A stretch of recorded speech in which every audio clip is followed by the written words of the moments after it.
In 2017, Formula 1 was sold for $8 billion. Most people thought that was insane, because Formula 1 was dying. 200 million viewers had disappeared, teams are going bankrupt.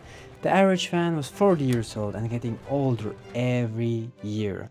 Fast forward 8 years, that same investment is worth over $26 billion, and the average fan now 32. So I drove a Formula 1 car and suddenly everything made sense. Think about the last time you watched something just because everyone else is talking about it. Formula 1 had the opposite problem. Nobody was talking about it, because there was nothing to talk about. But here's what nobody understood at the time. Whoever bought it wasn't buying a sport. They were buying something far more valuable, and it had nothing to do with racing.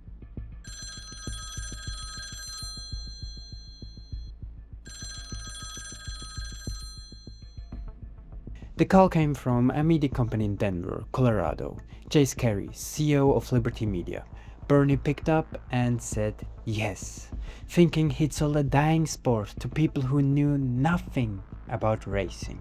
That was exactly the point. Within months, the most closed sport in the world started opening its doors. Because for almost 40 years, one rule has never changed. Formula 1 stayed closed on purpose. Before Liberty Media, one man controlled what the world saw of Formula 1, the legend Bernie Ecclestone, and two of his biggest mistakes were simple. He said no to Netflix and no to social media, which made sense. He wanted full control over Formula 1's image, and he wasn't going to hand that to anyone. But Liberty Media thought differently. They'd seen what happens when you let go of the control. Their other projects had taken over the world doing exactly that. Through clips, through social media, through people sharing it everywhere. So they said yes, and when Ecclestone heard about it, he laughed. In his mind he was thinking, most young people don't have enough money, so why should I bother? He didn't expect what came next. A 50% increase in American viewers in just 2 years, from social media and the TV show. Because Liberty understood something Ecclestone never did. They took it straight from Disney and Marvel. A great story sells better than the product itself, and Formula 1 has 70 years of story to tell. Drivers became characters, team became rivals, and the race became the season final. Formula 1 stopped being just a sport. It became a series with real races at the end. So Liberty proved they could sell, but more viewers doesn't automatically mean more money. So where does it come from? Now let's talk about money.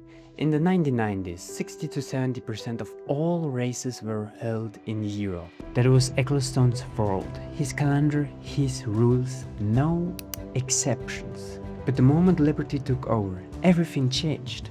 Las Vegas made a deal, $500 million, for the rights to host one single race. One race. And that's not even the crazy part. After Las Vegas, Saudi Arabia, Abu Dhabi, Qatar, and Miami all followed. Same scale, same logic. Tourism, tickets, global attention, and national prestige. These countries don't just want a race, they want the world watching their city for a weekend. And they're willing to pay $500 million for that. So today, less than 40% of races are held in Europe. Every race on the calendar is $1 billion contract before a single car leaves the garage. So for context, currently with this channel I make about 500 million times less, which is crazy to think about. If you want to help me to close that gap, subscribe. So we've gone from a dying sport to a Netflix hit to cities paying $500 million just to host one single race. But there's one piece missing: the teams. Teams spend 200 to 500 millions per season, car, logistics, engineering, planning, and then they crash them. So how does just showing up compete with a $500 million race fee? Here's how it works. Liberty takes all the hosting fees, TV rights, and sponsorship money, and distributes a share back to the teams around 15% each, split across the grid. That's significant, but it's not $500 million. So the real question is who you're asking. For manufacturers like Mercedes or Ferrari, it's not about purely profit. It's about identity, it's brand. Winning in Formula One sells road cars.